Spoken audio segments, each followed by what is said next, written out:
All right. Gregg Berhalter has called one final camp for 2021 as the USMNT caps off the year with a friendly against Bosnia and Herzegovina.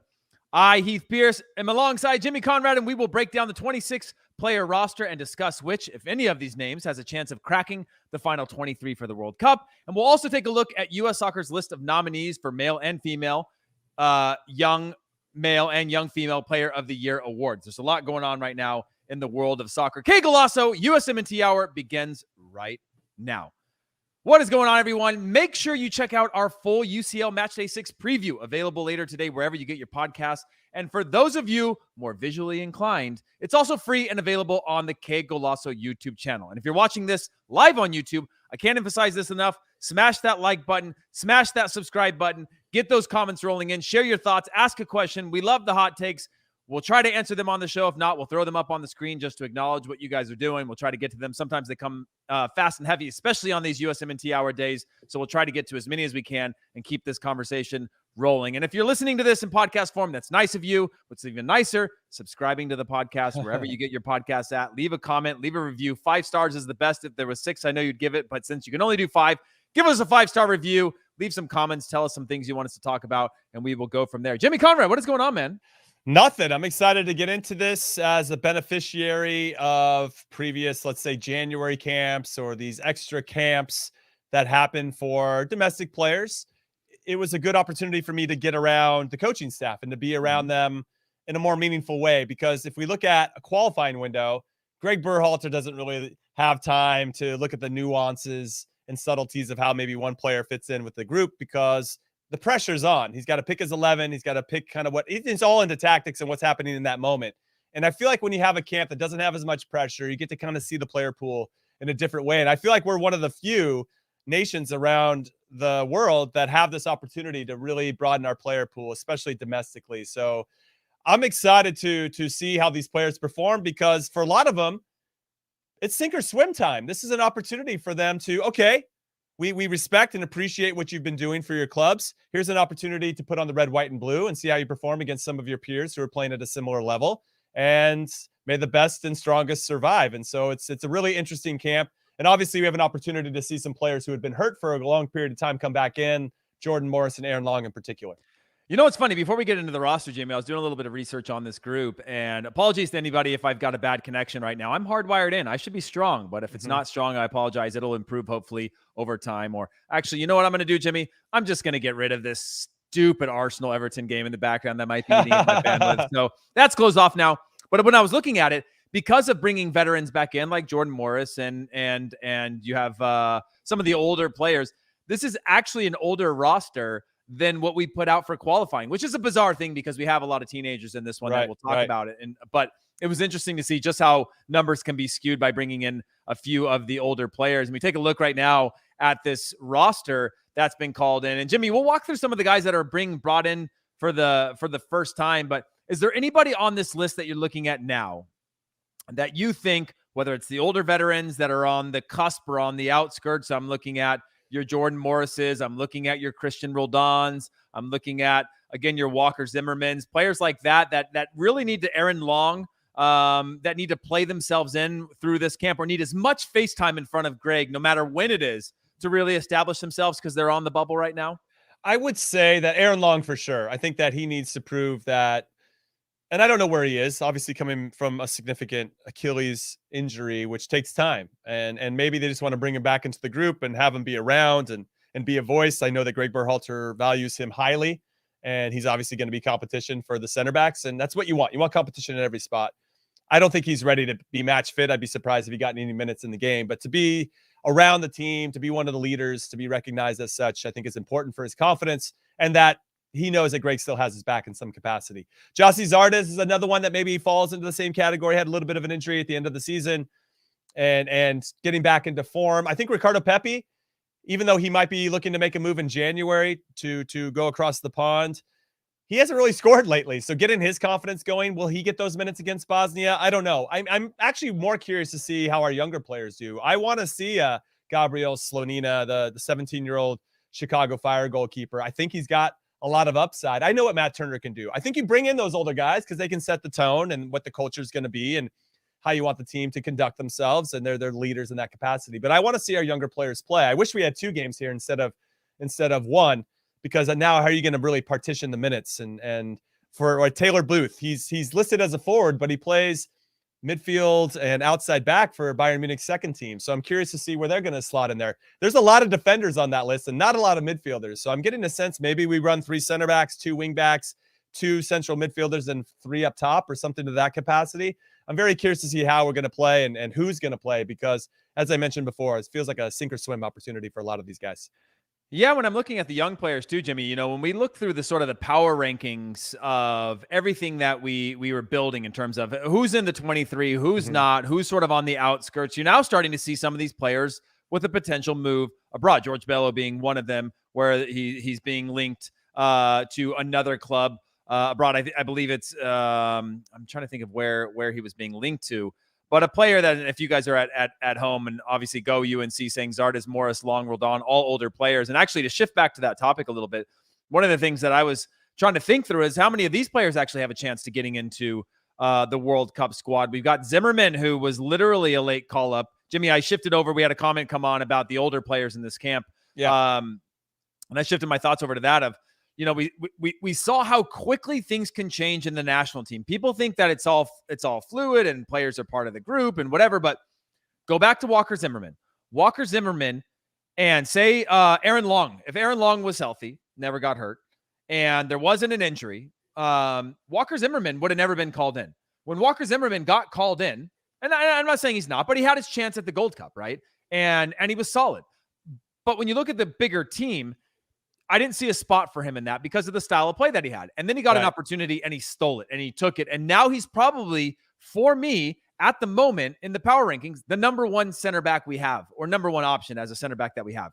And that's how quickly it can change. And Jimmy, you go back to the intro when you're talking about how important this FaceTime is in front of coaches. And there's a lot of things that you're being judged for, right? Which is, one, your performance on the field, what type of leader you are, can you play a role as a super sub and things like that. But it is really important for some of these veteran players to take advantage of their moments. Obviously Jordan Morris is another one that was considered to be one of our best players in the national team for a long time. And I think he's probably in the 50s or 60s in terms of caps. I can't remember how many caps he has, but he's got a ton of caps and is one that's coming back from a major injury. How does he fit back into the squad? And if he fits back into the squad, who is now on the outskirts, right? You're starting to build even more depth, but through veterans, not necessarily the way that we've seen in the last 12 months with young players coming up. This is a top player coming in from the other side, coming back from injury. Same thing with Aaron Long, and depending on where he goes in the next 12 months in terms of his quality. But there's a number of players that I think can start to pry open that door a little bit. That's going to be costly for some of these guys that are playing at other clubs or still in MLS Cup or playing abroad that don't have this much FaceTime in front of Gregg Berhalter. Yeah, it's tough. I mean, I love the storylines. I think for Aaron Long, he has a bit of a redemption story coming back from a significant injury. Jordan Morris falls into that as well with his ACL injury. I feel like if we're looking at this pretty, let's say, unemotionally, Jordan Morris or Jossie Zardes, I feel like you take one or the other if you're going to name a final roster, right? And maybe you don't take either one, but I feel like they cancel each other out. So there's a little bit of and that to bring it back. What about Jordan Morris or Paul Arriola? Well, that's the thing. I would personally take Jordan Morris if everybody was healthy and 100%. But yeah, because he's a little bit of a bigger body. I think he can provide and play a couple different positions. He could play up top if he needed and still hold his own because he's so big. Whereas Arriola, I feel like, has got one spot. And yeah, it's a good one. It's a good one. Here's a question, Jimmy. To shift your thought. Is it no deal, small deal, or big deal? This is from Go UNC that Lletget wasn't included on this roster. I would say it's not a big deal, and I only say that because Miles Robinson wasn't included either, and he, for me, is a number 1 starter for our team. Maybe there was some discussions about giving these guys a rest because I don't know about as it pertains to Lletget, who's been in and out of the starting lineup. But Miles Robinson, maybe there was some nagging injury that he just needs a couple weeks to let heal. And that way he'll be sharper come January. He's had a long season. He's played in multiple competitions, playing the Gold Cup as well. Never really had a break. So I don't know. I guess that would kind of cancel each other out. Well, okay, Lletget's not in, but either is Miles Robinson, who's a younger player, who's obviously being really influential for us. It's tough. There's a great storylines here because we have Jonathan Gomez, who played at, I think, North Texas SC, then joined the FC Dallas Academy for a few seasons. Then he joined Louisville City, and he was the one that controversially tried to leave or ended up leaving for free if the coach left with some weird rule. So the Louisville coach left, John Hackworth, and that there was some stipulation in the contract that the Louisville City people didn't see that allowed him to leave for free to go to Real Sociedad in Spain. So he's playing for the B team in Real Sociedad, which is a great spot for him. He's Mexican-American, so he can play for the Mexico or the U.S. So for him to accept a call-up is important. I think George Bello, who's also 18, like Jonathan Gomez, when you have George Bello, who's got to be feeling a little bit because Anthony Robinson has really emerged as the number one at the left back spot. So for him to come on and like, listen, I'm being the number two, or I'm going to push for the number one spot, he's got to do it in this camp because he's going to get more competition from other players like Jonathan Gomez. Then you have Justin Che, also from the FC Dallas Academy, who, man, just pumping out the kids, FC Dallas. Appreciate you. You got Kobe Henry, who's 17-year-old from Orange County SC, another USL product, which I'm thrilled to see that our scouting network includes that. He's been seen with the U17s and U20s, so he's not an unknown quantity. But there's all these little stories for all these players, and I can't say enough because there are about this camp and to have this opportunity, because there's a lot of fans out there that just like, oh, well, these whatever these guys. It's a stupid thing. Just not all the top Europeans. I'm not going to care about it. But this is how we're going to find out who our next generation is, or that next tier of player that can help us in tough spots. I was one of these players. Okay, I'll raise my hand and say I was one of these guys doing everything I possibly could to get into a national team, and I had to fight my way through these camps to earn that respect. And I hope these players see it the same way because they can still provide value for the team, whether they are the full-time European-based guys or not. In a weird way, Jimmy, that's your humble brag of the day right off the top, just because we know the story ends in you going to a World Cup after being against all odds. But, for this one, who do you think is going to have the best camp in terms of the form they're in? We're talking about players making squads and rosters, but we've also seen where you get into a camp and you have a player that's a standout player that has the best camp. Maybe you don't expect it, or maybe you do expect it, that either solidifies them or changes the dynamic for them, or they just have this big camp, but you go, well, they still don't really fit into the team because, you look at some of the players coming from abroad when you're talking about Brian Reynolds not playing right now on getting any minutes. Aaron Long coming back from injury. You got Brooks Lennon, a huge roster of defenders, by the way. Justin Che, same thing. You have a number of players in and out of the teams. You've got a Caden Clark now going to an RB Leipzig where, we saw with the U20s against Colombia, he was lighting players up. He had the Panenka, so he's obviously got some real swag to his style of play. But the game is different when it gets a little faster, right? And it's weird to say that because most of these players play at the same level or at the same clubs or at the same quality. But when you get into the international game, the expectations in training is to play quicker, to play faster, to be a level above maybe the comfort levels that you have within your club team, being that he's a teenage starter at the New York Red Bulls, now going to RB Leipzig. So who do you think will make the biggest impact in this camp? Is it a young player? Is it an old player? Do you have your sort of nail or your dart on somebody that you're excited about? I think this is a big camp for all these players in different ways. For the young players, they have nothing to lose and everything to gain. So even if they don't play well, they're still young, they'll probably get another chance down the line. Now, I think Jesus Ferreira is an interesting one for me because he had been called into the last couple of camps and he did get some minutes in some valuable games. They see something in Jesus Ferreira for sure. Can he go and solidify that if he gets valuable minutes in this game? Can he stand out and be one of the guys they can trust in every training? Can he be one of the leaders? I do believe that Gregg Berhalter is going to look at these players and say, which one, if I don't start them, isn't going to be a baby, and I don't have to worry about that when big games are happening down the line, that they can handle that, they can be professional, and it won't rock the boat, and they won't interfere with other guys, the vibe of the team or the vibe of other guys. Or let's say, for instance, Jesus Ferreira makes the team and he's rooming with Ricardo Pepi, and then all of a sudden he's playing well, but he doesn't get the start. Then all of a sudden he goes back to his room, and Pepi's got to sit there and listen to him, which is what a roommate does, but that might impact how Pepi sees the game. You know what I mean? So there's all these little things that you have to take into consideration. Now I'm using Ferreira as an example here, but I think he's one that's on the precipice of kind of being one that Gregg trusts. And now he's going up against players that he's probably being pitted against. Jossie Zardes, Jordan Morris. So, and now the youngsters with Cade Cowell and Caden Clark. So now what can he do in that situation? Can he still stand above all that, knowing that there are people gunning for the same minutes that he wants? And then with regard to Aaron Long, Jordan Morris, They just have to get back to full strength and then show their value and why they could be important to the team. These are all great problems to have. And as Go and UNC said, I would take Daryl Dike, as he mentioned, over Jossie Zardes and Jordan Morris. And from what I understand, Daryl Dike has been hurt a lot of the season, and I think they wanted to give him a rest. Is there something to read between the lines? Maybe he's resting because he wants to make a move to Europe in January. I'm not really sure about that one. But yes, I think Heath and I would both sit here and say, that a healthy Daryl Dike would probably be our choice over those two as well. Yeah, so and I agree with that. Daryl Dike is one that I'm assuming we're going to see a number of players heading abroad. I think we're seeing that sort of range of that 4 to 8 million for an young American player being a comfort zone for clubs, knowing that they're going to be able to get something out of them. I guess, Jimmy, let's go through the lines. We'll start at goalkeeper. Obviously, for me, Slonina is the player that I want to see. 17 years old, starting. I think he played 11 or 12 games for Chicago Fire, but was just during a time where Chicago Fire has been rebranding, rebuilding as a club, trying to build stability, front office, back office.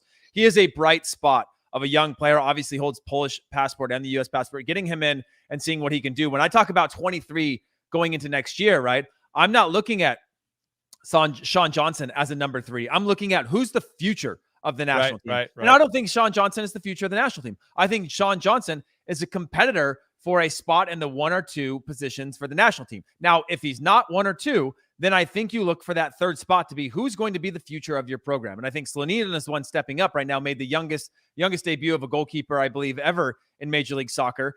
17 years old, is going to be a starter next year. That's one that I really want to see at that in the defensive positions. I'll give you one from each one, and maybe Slonina you agree with. But okay, going to the next category, Kevin Paredes. This is one that I want to see because he is a baller. And I don't know if your take on him or what kind of player you think he's going to be, but he's one that I think has a ton of upside. And one, people were arguing, saying, why should Ricardo Pepi get the Young Player of the Year award? This is the player that should be getting it for MLS. And in terms of his quality, what he does on the ball, what he's capable of off the ball, his upside, just the kind of player that he's capable of becoming. And again, another young player. How old is he right now? He is 18. 18. So plays for DC United.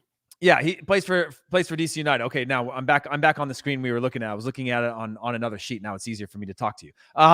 So yeah, Kevin Paredes is I don't know if I see him as a defender. I see him as more of an out and out winger. They've got him as a defender listed in here. Maybe they see an upside for him being an attacking fullback in the future, but he's one that I think is a crazy amount of upside.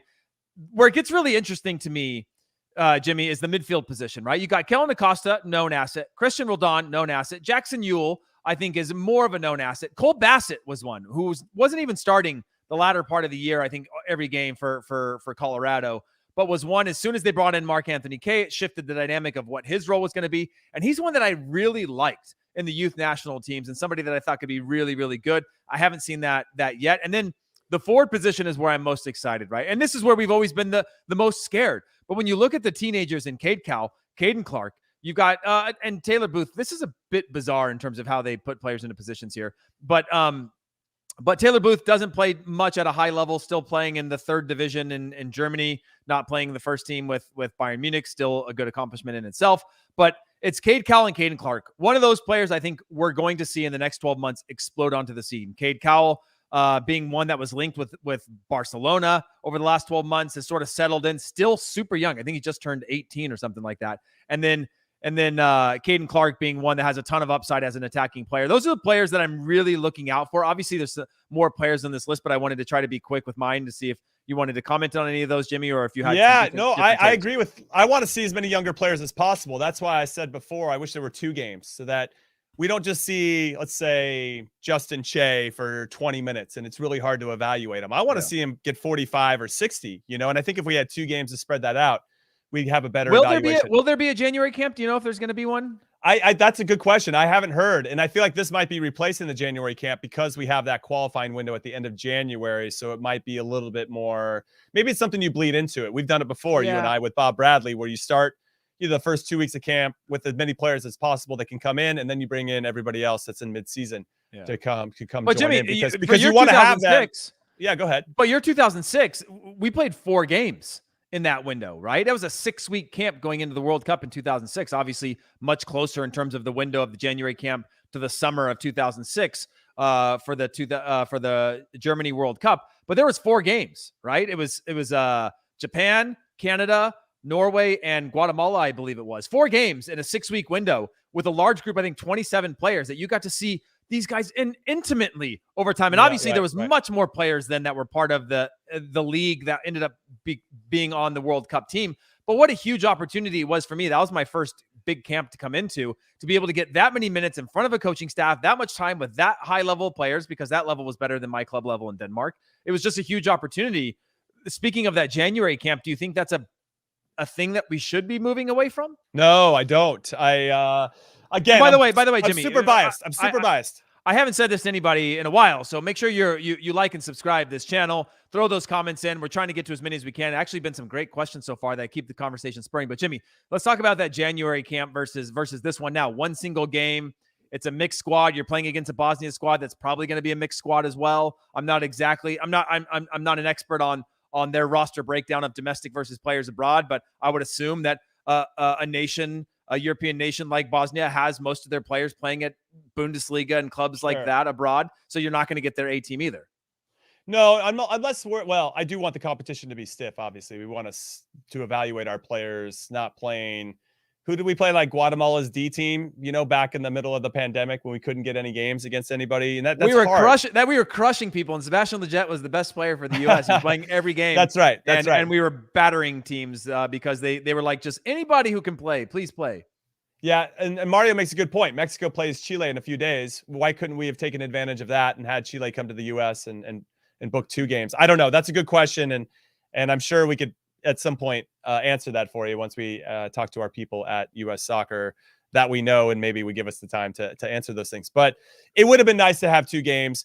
I will say that the January camp, again, is super valuable. I know it gets dismissed by a good portion of the fan base, but I do think it provides that opportunity and that time, that valuable time where the pressure isn't on as much, at least from the spotlight of the media, and more about, I just want to see these guys play. Because if I'm Gregg Berhalter and my staff, okay, I can watch these guys on TV. I can go to a game, and I have a pretty good idea of what they can do, the decisions they make in different situations. But now I get to put my hands on them. I get to mold them and put them in my drills, and I get to see how they fit in with the other guys that are already on the national team.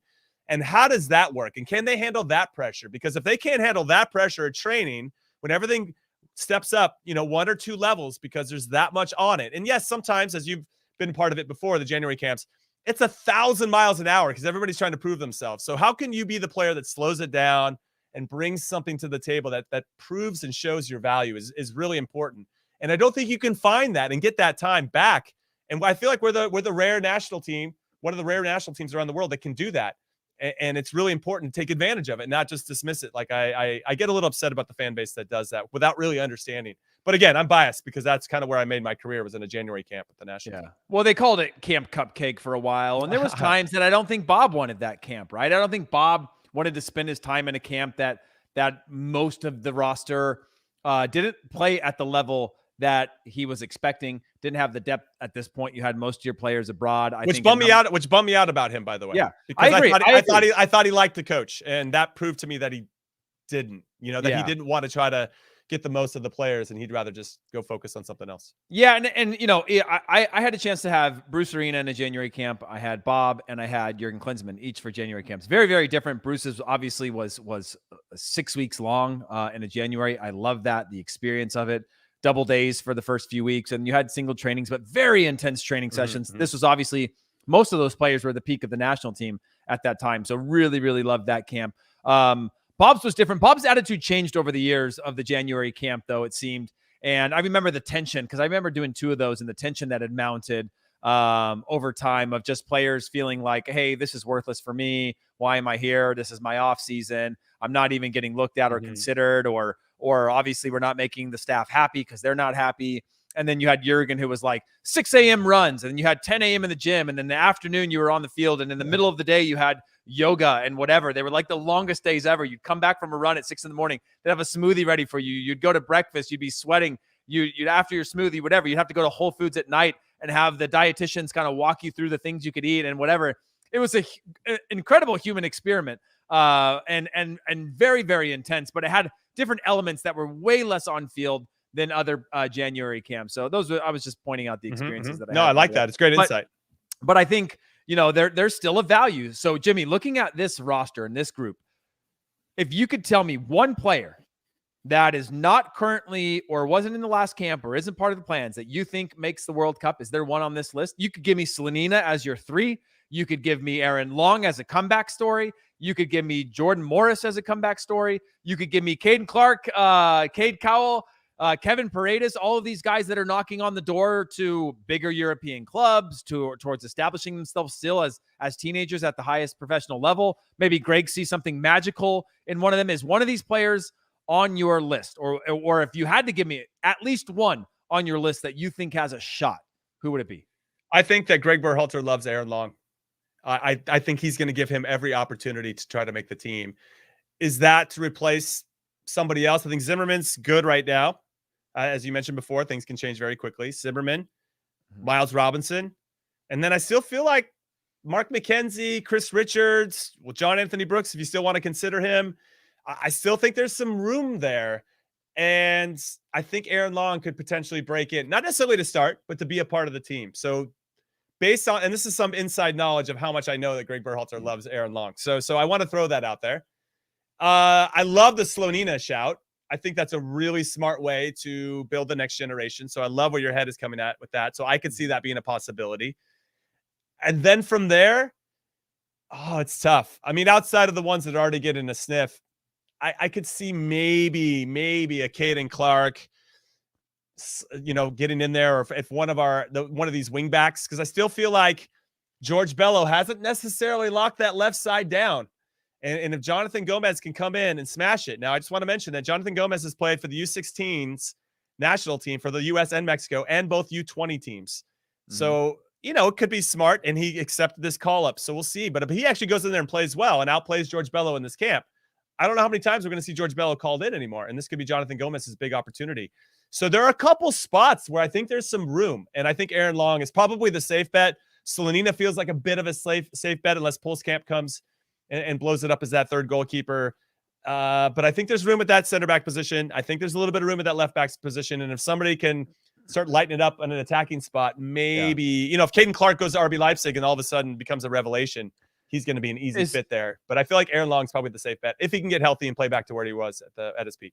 Yeah, I would say there's a few spots for me. Jonathan Gomez is only if the next 12 months he plays at the first team level. I don't think anybody that's playing for the second team in Spain is going to get the look that even if it's deserved, right? Even if he literally is light years ahead, I just don't see that. George Bello, on the other hand, is another one that I'm like, okay, if he gets this move, I can't remember the club. I want to say it's like, I don't know who he's linked to, but it's like a $4.5 million move, and I believe it's to Spain. I want to say it is. Maybe Des saw it. It was up on Twitter. I think it was our friend. I don't know who posted it today, but there's a link to him. If he can play at the first team level there in the next 12 months, that could change the dynamic. Sometimes we have a very skewed view of like player plus club plus whatever, and I know we try not to have those biases, especially us who are trying to analyze it in a different way. But if he is playing at a bigger club, that could just be a difference of like proving himself more than anybody else. But if anybody knows what this George Bello link or transfer rumor is, I think it's something around $4.5 million. The terms have been agreed upon of him being on the move from Atlanta United. But Jimmy, for me, when I look at this roster, I agree with you that I think there's something to do with those forwards or attacking players that could sneak in. I also agree with the Slonina shout. I truly think if he's your future, if you see something in him that you think is going to be sustainable, make him your 3, give him a life-changing experience and build him into the same thing that we saw with Brad Guzan over time. Not to say that you give anybody anything, because he's got to be playing and he's got to show that potential first, but and somebody that that if you had to go to your third goalkeeper, he can rise to that occasion, because that's the other thing. It shouldn't just be a free ride for a pass, because we could just buy him a ticket to go watch games if you wanted to be right. But for me, the last one is Cole Bassett and Jackson Ewell. Now, I don't think that they have chances necessarily to make this World Cup squad. And I look at this through the lens of, if NYCFC wasn't in the finals, so James Sands, 3 central midfielders, when I'm looking at the depth, I don't think Kellen Acosta is the answer. I think we know exactly what Kellen Acosta can do. I think his upside is minimal in terms of what he is now to what he's going to be. And I think that's a great thing to have, but it's not a comforting thing for me when I think about who do you have to put in next to Tyler Adams occasionally, because they're going to have to. And I think those two players don't play well together. I think that Kellen Acosta does an ample and a good job when he's on the field.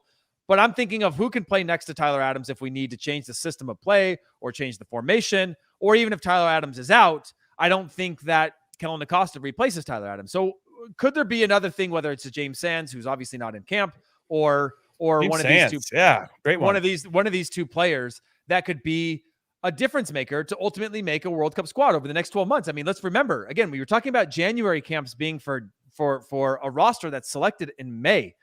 Now we're talking about a roster that's going to be selected in the fall of the year. So there is almost a full season left for these players to come a long ways.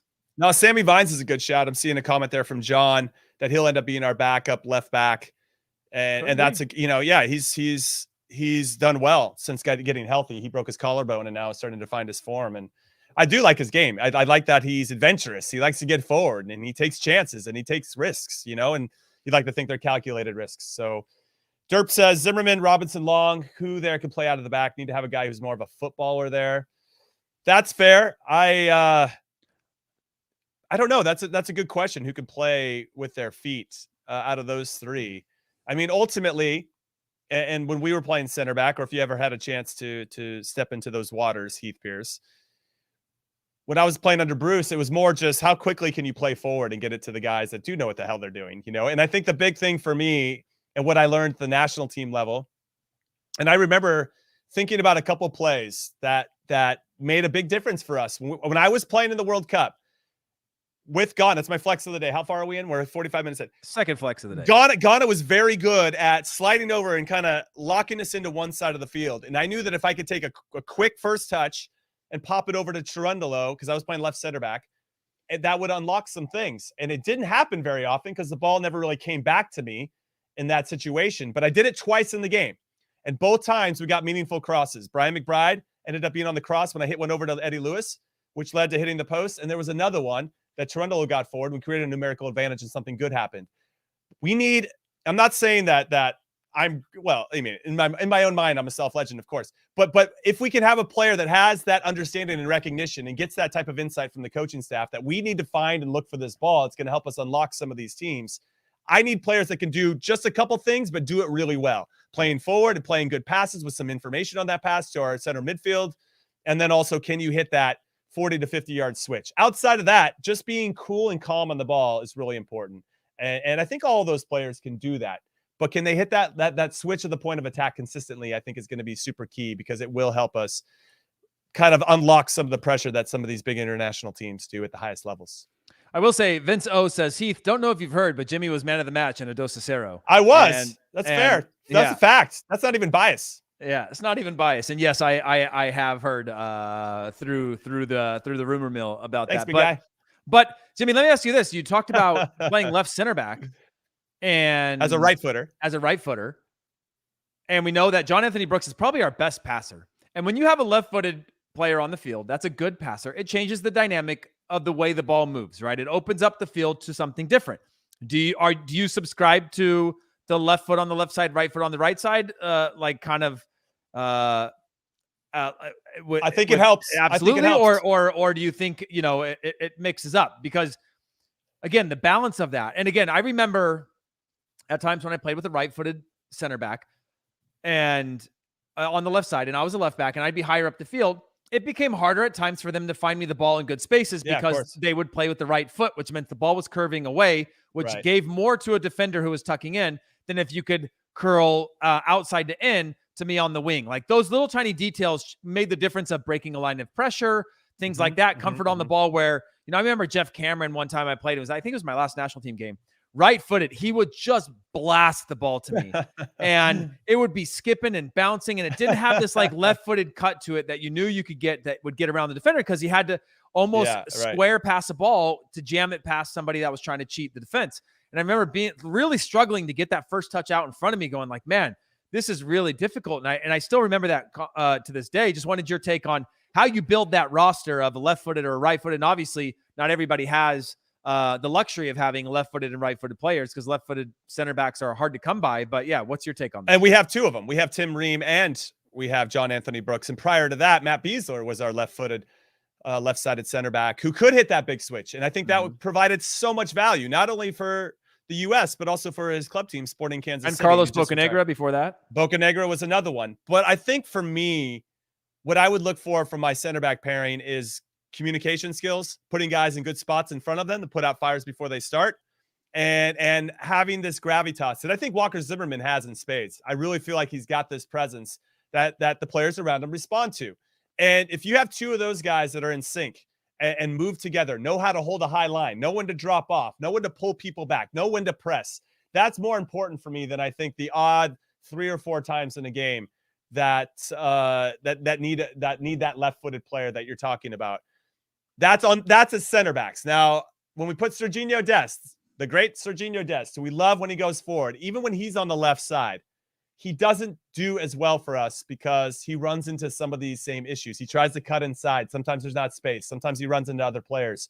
He's so much better on the right side, and I want him to stay on that side, and I don't want him to experiment on the left side ever again. We don't have that many games left before the World Cup starts, and I want to make sure we're giving the right experience to the players that we probably should use in that space. So from the left, on the purely left side, we should have left-sided players. But for that center back spot, I think that's open to finding the best pairing that knows how to organize the team, because ultimately that organization, I think, will end up creating more chances than the ball playing skills of some of our players. Now, if we can find a player that can do both, then we've got it all figured out, everybody. But if we don't have that figured out, I'd rather go with the chemistry and that's the big, tough defenders that get shit done than maybe the ones that are a little bit more pretty with the ball, but maybe don't tackle the intangibles. Okay. That's fair. That's my 2 cents. Yeah, we just picked up a new subscriber who are obviously on the Gomez and Nicholas Murray. Appreciate What's up, that. Nick? It looks like an NFT photo that they have. Nah, he's had that forever. I know. I recognize Nicholas. Yeah, but he's part of what he calls the Gomez and Kobe Henry hive, and he's checking in on those. I know we just naturally we don't get as much visibility around these two players as we would like, just in terms of the general conversation. We can only watch so much and see so much. And I've watched both of them play this year, and both of them had, stints with youth national teams. Where do they stand overall? I mean, Kobe Henry, obviously a little less known in terms of youth national teams and the beauty of dual national and making the move to Europe and things like that. But what do you think they have to try to get out of this camp? Or what if you're them, put yourself in their shoes, what are you trying to prove in this? Because you're already coming with a knock against you in that you play the USL level, or did. You're less known in the traditional landscape in terms of bigger is better. So playing at a bigger club is better. And those things. I mean, what is it, Jimmy? You had the chip on your shoulder. That's what sort of made you as a person, has shaped and molded you as a person. I mean, you're them. What are you doing? Well, I will say that I didn't get my first cap till I was 28. My first official cap. When I got called into camp, I was 27. You suck. Jeez Louise. What happened, man? What a late bloomer. I was the little engine that could. Late bloomers at the international game are like 24. When Matt Beasler went to 4 years of college and became a pro, people are like, no, there's no way he can make it. He's too old. Jimmy at 28, national 28, team call baby.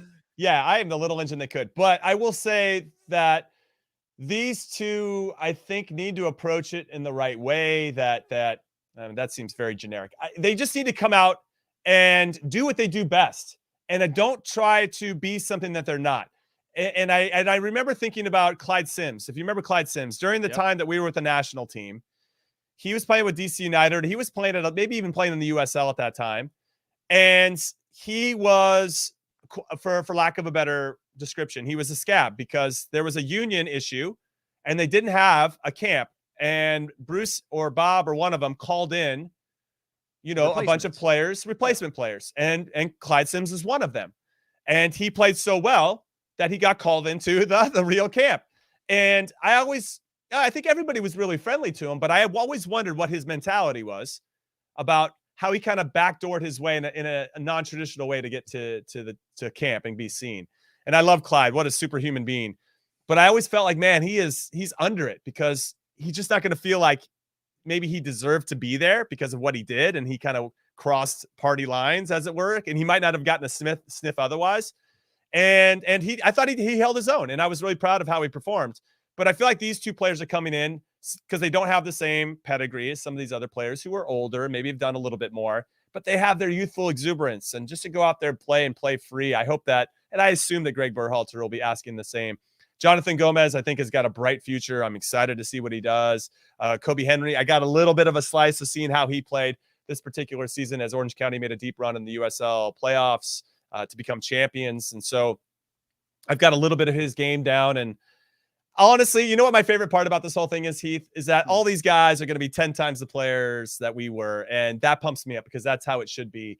And I just hope they can navigate the high seas of the mental side of the game, which comes with expectations and adversity. And when you don't play well, can they figure that out?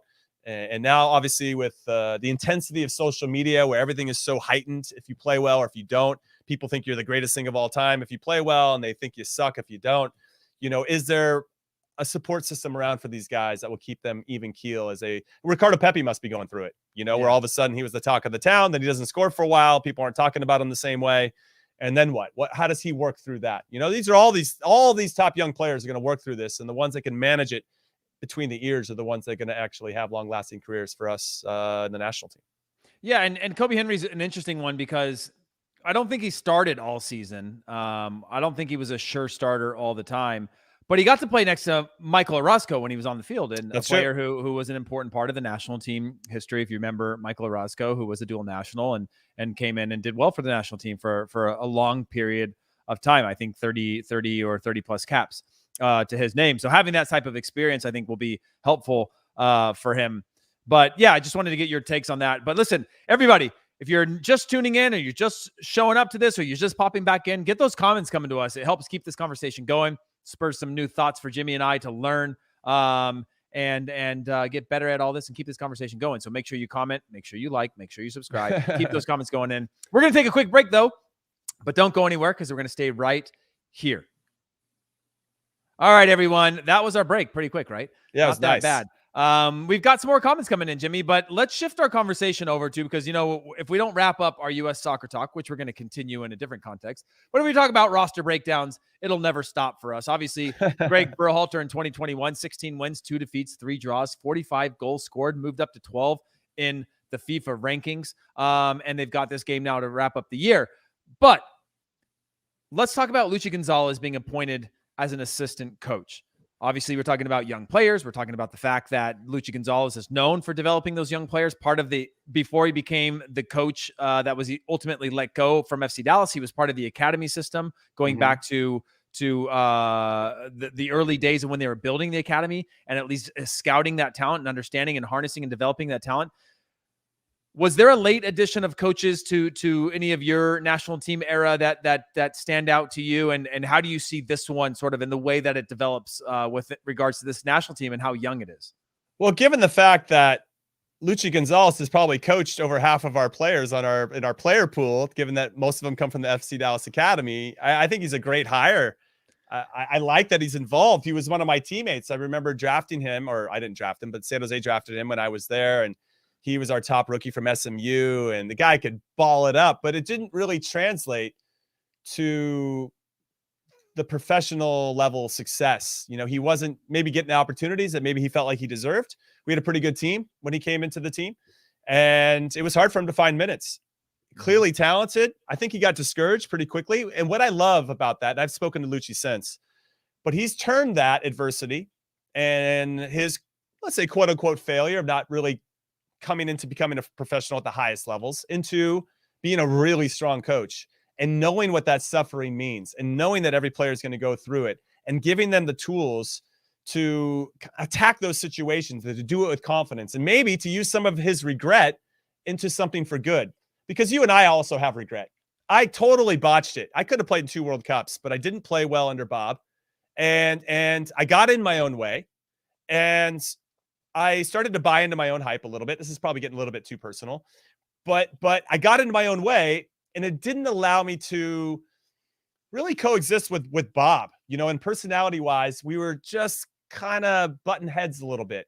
He respected me and I respected him, but I never felt like I was one of his guys. And I could never really get comfortable. And maybe he did that on purpose, thinking I would rise to the challenge or whatever. But it's interesting, that whole thing. That's a different conversation. We could have a whole podcast, a whole therapy session about that. But by the way, I was in the same boat. I never you were there. Obviously, under Bob Bradley, Bob drafted Johnny Bornstein from Chivas USA when he was his coach.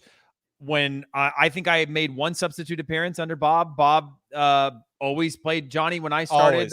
There was just a thing that, again, I look at his statistics of things I need to read into. Now, Bob is just trying to figure things out, right? And whether he believes in that, or he has the natural bias, or agrees or disagrees with any of those things, I got caught up in the emotion of all that, sort of like, I'm swimming against the current now. And at times that led me to try harder on things I shouldn't try harder on. That led me to making mistakes or doing things or asking questions that would piss them off. Like, why am I not playing in this game, but I played last game? And just trying to inquire. And also, my personality is conflicting with a lot of coaches because I ask a lot of questions. I just like information, and I want to be able to work with that information, whereas silence eats me alive. And so I think that rubbed people the wrong way. But Jimmy, we'll make that a specialty pod. We should. I think people will get a lot out of it.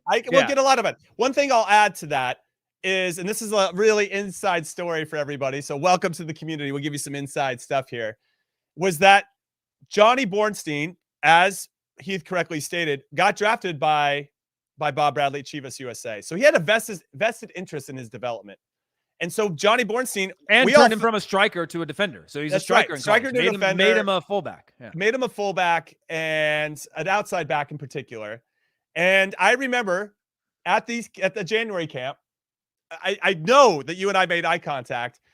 Johnny Bornstein would do something well in practice, like 11v11 or whatever we were doing. I know what you're going to say and now. Bob would go, "Way to go, Johnny boy!" And we're all looking at each other like, "What the fuck?" He's calling him Johnny boy. Like, we can't even get this guy to say our names, and he's going, "Way to go, Johnny boy!" And I would make eye contact with you, and Todd Donovan was another player competing for that left back spot, and we just roll our eyes like, "Oh my God, here we go!" But that was one of the running jokes behind the scenes, like, "Way to go, Johnny boy!"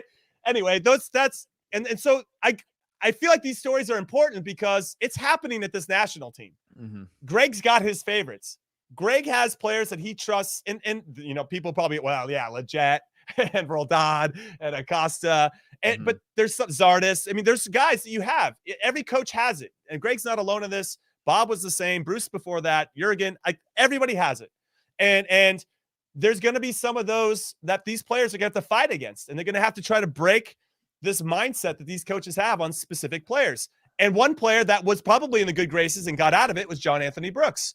And what happened there? I feel like there's a lot of story there. So I don't know. We've got completely off. But I guess the point that we're trying to make is, one, hindsight is 2020. You get a chance to reflect later on, but in real time, personality types matter, right? And sometimes personality types conflict. And sometimes that leads to, and good communication is better. And that's why when you think about the best managers in the history of the game were the best ego managers. They were the best people persons. When you think about Sir Alex, when you think about the way in which coaches are described, they had this relationship with the players where they built trust. And that trust is really, really important, not just to get performances out of them, just to nurture and build, and the importance of that interpersonal communications and those relationships beyond just being like, I'm coach, you play for me, and I'm going to challenge you to do the best. There has to be a two-way street, especially now with this new generation when talking about John Anthony Brooks. But yeah, we were talking about Luchi Gonzalez on. Anyway, back to Luchi. In terms of regret, as what I was saying is, I think it's made him a more well-rounded coach because he isn't a former player that had this tremendous success and maybe doesn't know how to relate to the group because he was so good at what he does. He actually suffered and he struggled. And I think that makes him more empathetic to players in different situations. And I like him being a part of the staff. I think he's going to be a tremendous assistant coach for the U.S. And I love that he's there, and he's going to give it everything that he has. And now I'm going to segue quickly to Chris Armas, who Manchester United fans are losing their goddamn minds because Ralph Rangnick is considering an American as an assistant. Chris Armas has a lot of similar qualities. This guy was on the precipice, the cusp of going to 2 World Cups, and he tore his knee before the last game before you leave for the World Cup. He tore his knee twice. This guy has seen it, and he's suffered. And he might not be the best head coach, but he has assistant coach qualities and human being qualities that I think make him a tremendous assistant coach. And I think the same for Luchi. And I hope everybody gives Chris Armas a chance at Manchester United, but just another American abroad in a different way.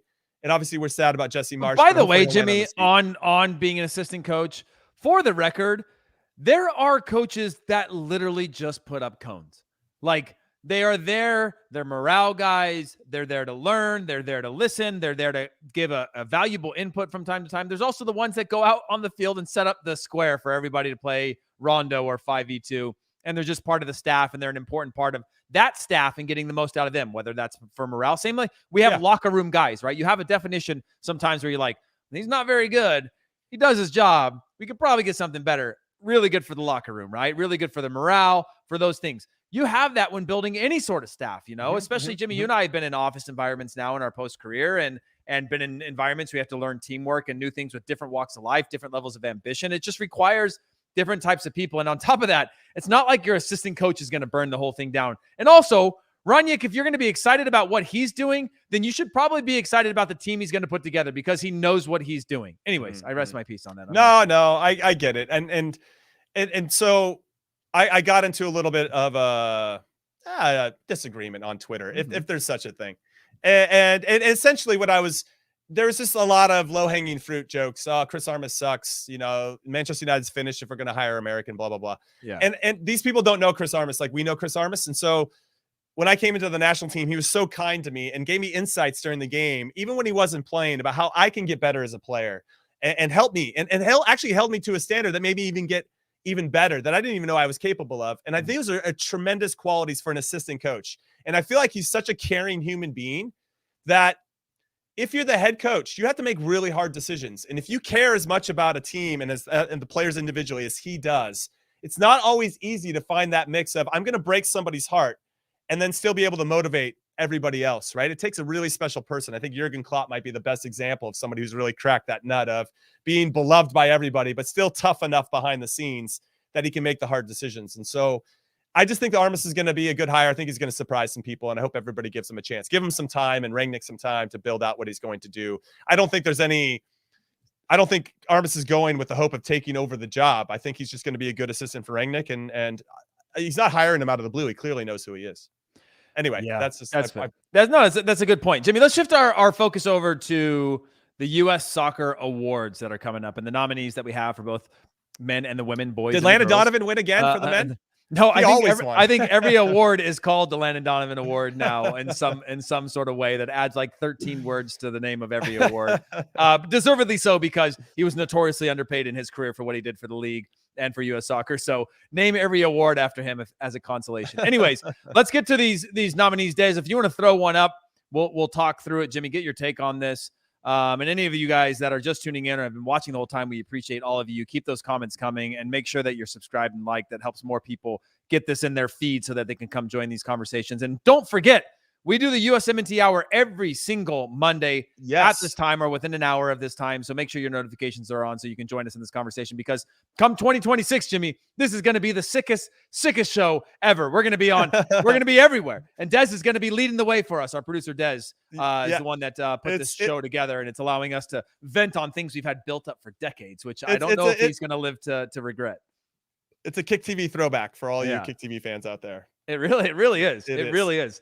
Jimmy and I had 16 days when we first started at Kick TV to work together before he had to move on to another show, and I had to get thrown to the wolves with big open eyes, working off of a teleprompter. Anyways, we'll tell that story another day too. But listen, here are the nominees for, and this is like the Oscars reading. Here are the nominees for the Young Male Athlete of the Year award. Is that the exact name? Young Young Player of the Year. Male Young Player of the Year.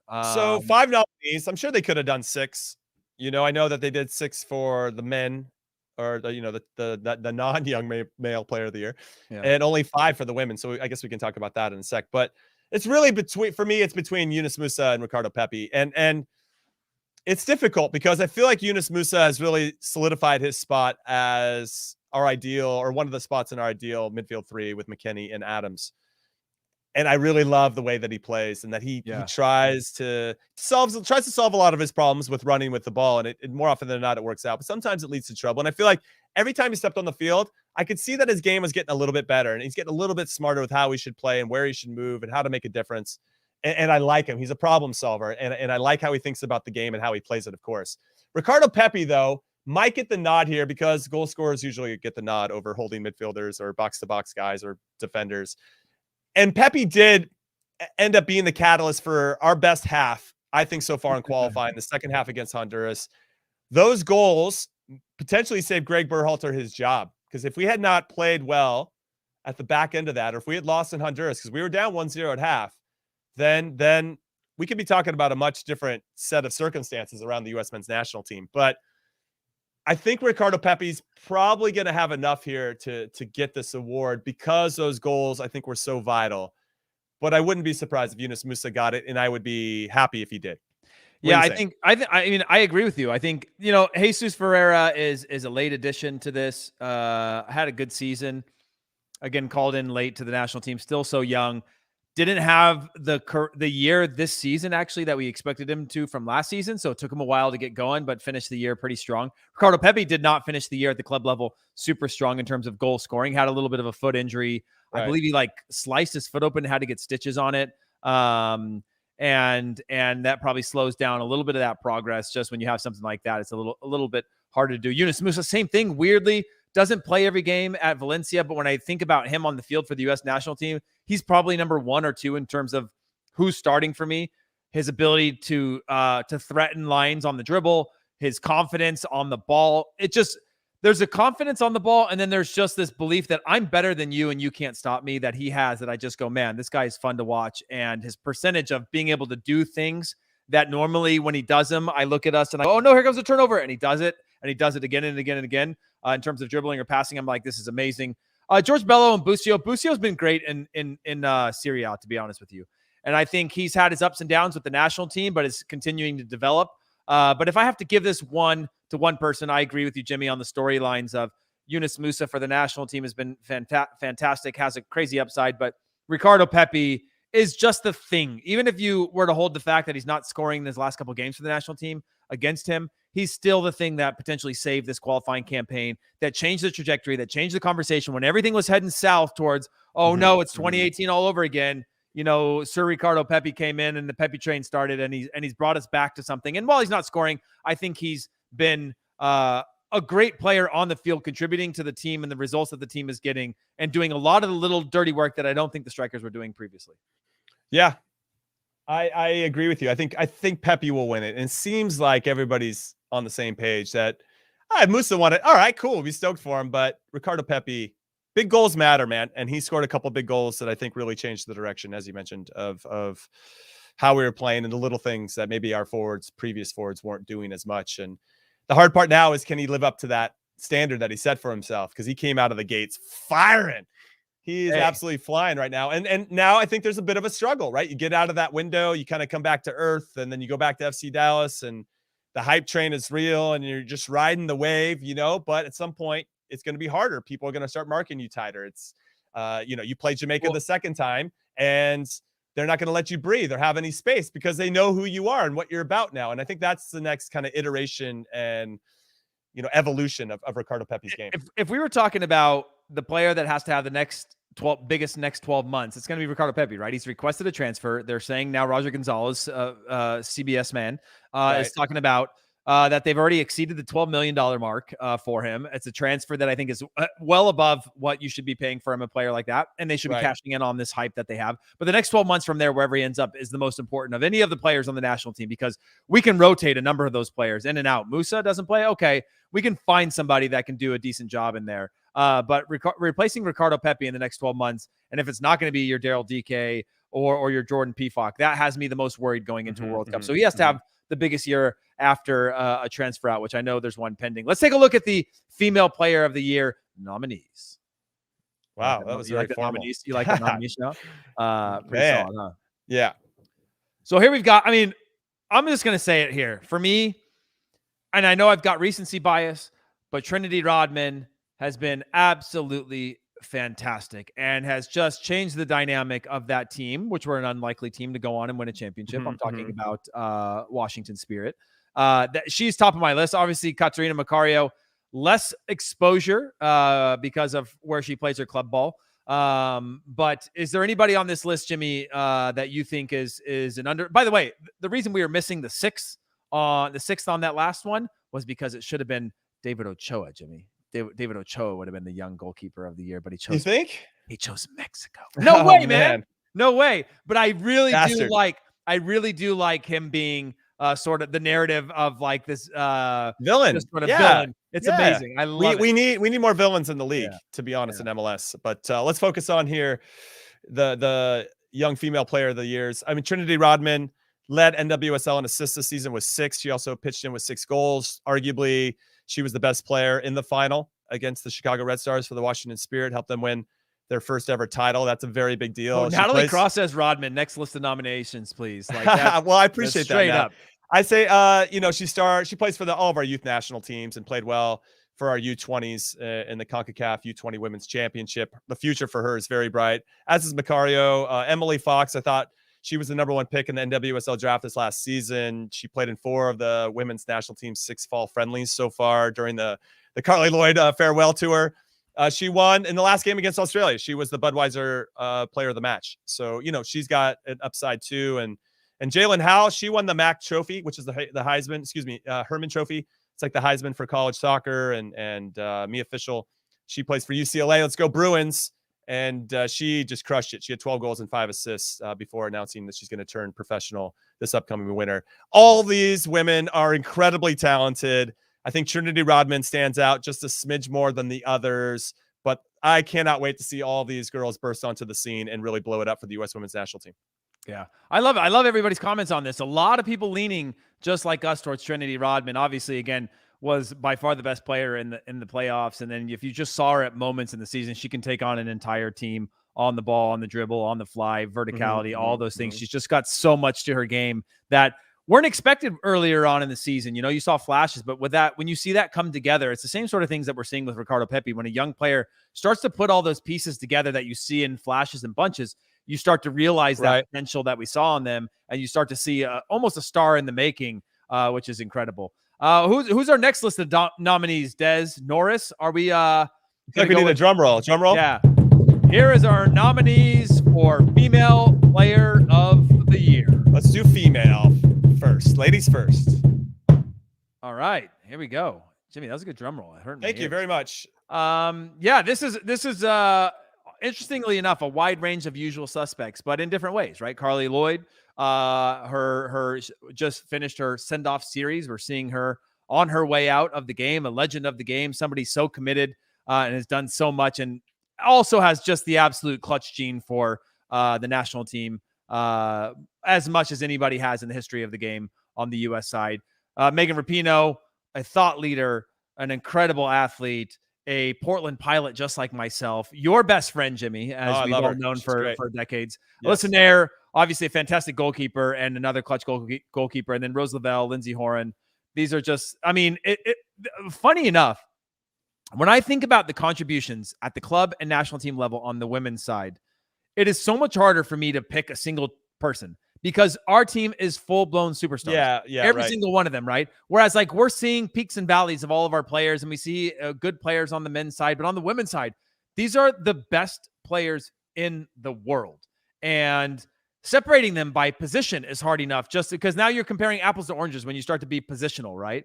And it makes it really hard. Is there anybody on this list that you're set on winning this for you? I'm probably going with anonymity anymore. I think Lloyd and Dan Kane, I think she's definitely going to win. She scored 11 goals, which led the team in 2021. She also had a team high, or she tied it, 6 assists. And she tied the record for the most goals in a game. I mean, it's what's crazy is you want to just kind of give it to her as a lifetime achievement award. But she's also got the numbers in 2021 to back it up with leading the team in goals and assists. And yes, she scored 5 against the Paraguay team. That wasn't great, but you still got to hit the ball in the back of the net. You can only play the opponent that's in front of you, and she did that to great effect. And I feel like Carly Lloyd's probably going to win. I'm just a little disappointed that there's no Crystal Dunn. She's not included, at least as a nominee. Lynn Williams, I think, maybe even deserves a shout, who didn't even get called in for the Olympic team until very late. And then she went in there and held her own and scored some big goals. And then Kristen Press, I think, is another one that probably deserved to be on this nominee list. And maybe that's why they only went with 5. She's on hiatus. You going? I know she's on hiatus, but know, she's on the walkabout, like, well, you know what? Maybe she's the best that we have to do walkabouts. Okay, yeah. Heath? To be fair, I do respect that, because if we're giving Carly Lloyd, and though it is performance based, it's also her send off. It's also an emotional voting, because if you're me, I'm going with Rose Lavelle, like Natalie Cross said, just because and they had another comment said because she's got techers. I remember sitting and watching all the games when I was at the Women's World Cup, just going like, I'm here to watch Rose Lavelle. That is it. That is the only person I want to see on the field. Just get the ball and just be so calm. And she's just such a chill person. I don't know. She's just mad. No, fair with Rose Lavelle. I'll say this. I found a fun fact about her.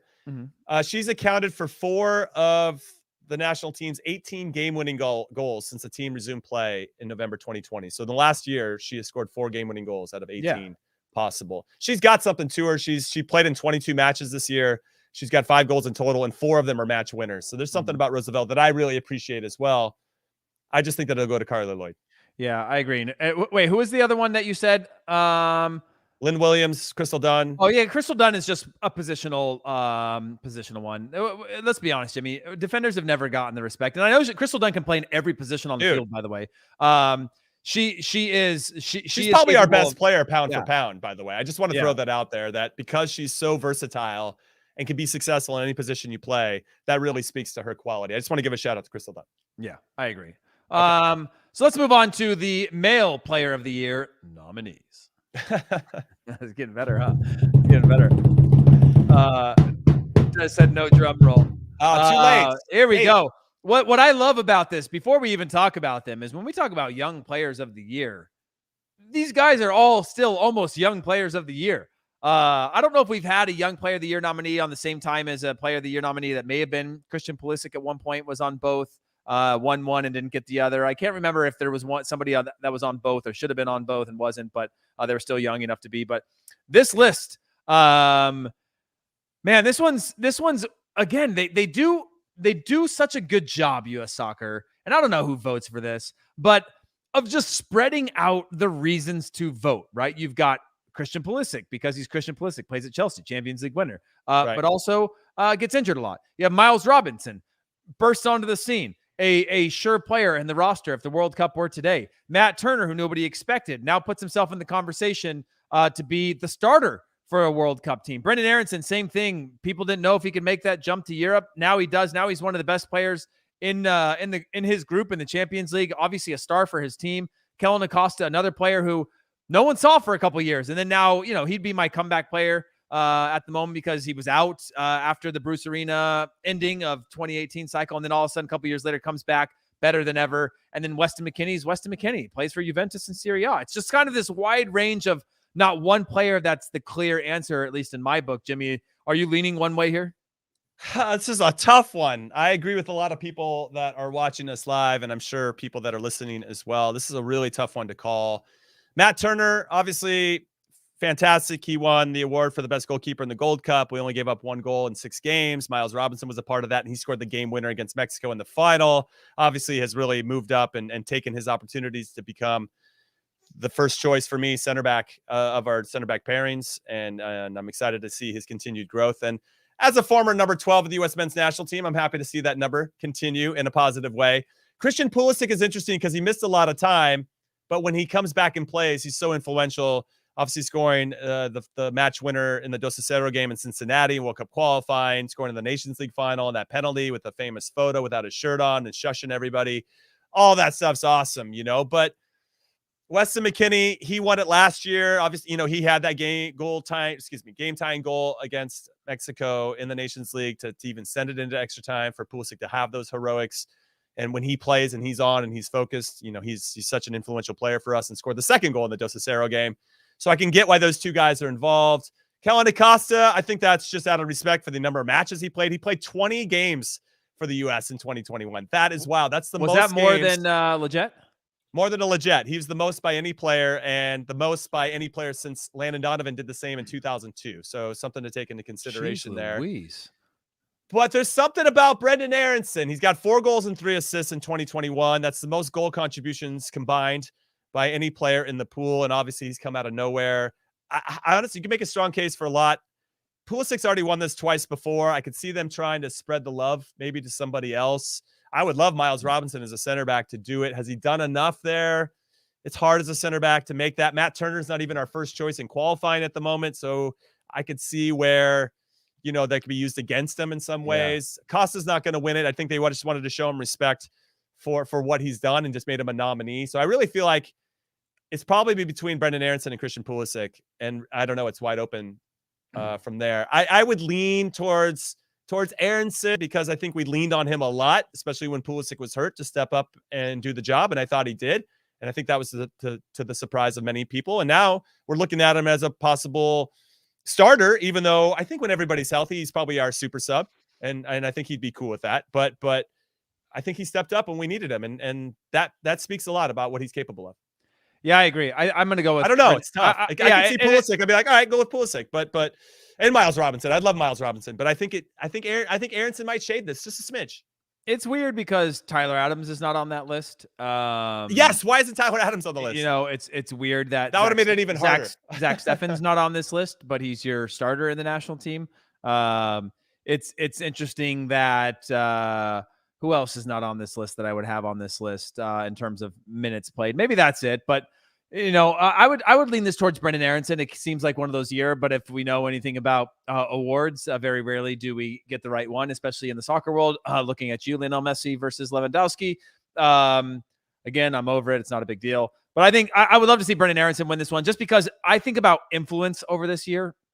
A player that's emerged, a player that's on a personal journey of exceeding expectation at the club level, a player that's exceeding expectation at the national team level, that's showing a dynamic and an excitement. When I think about the national team being exciting again and fun and just like just the energy around it, I think about Brendan Aronson. And that's why I would give him this list. And I know that's not worth anything, like energy is not worth anything, but I still look at it as this is a guy that you want on the field all the time. It's going to increase your team's odds of winning.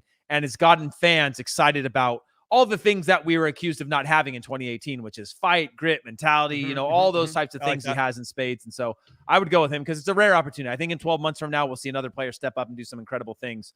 Probably be Pulisic again, but or Brendan Aronson's brother, Paxton. There you go. A lot of Aronson kids out there we're going to be relying on here in the future. But, yeah, exactly. But yeah, no, I think if anything, if you don't give the award to Pulisic and or McKennie or anybody else, maybe that'll fire them up to play even better than they do, which would be awesome to see. I like that.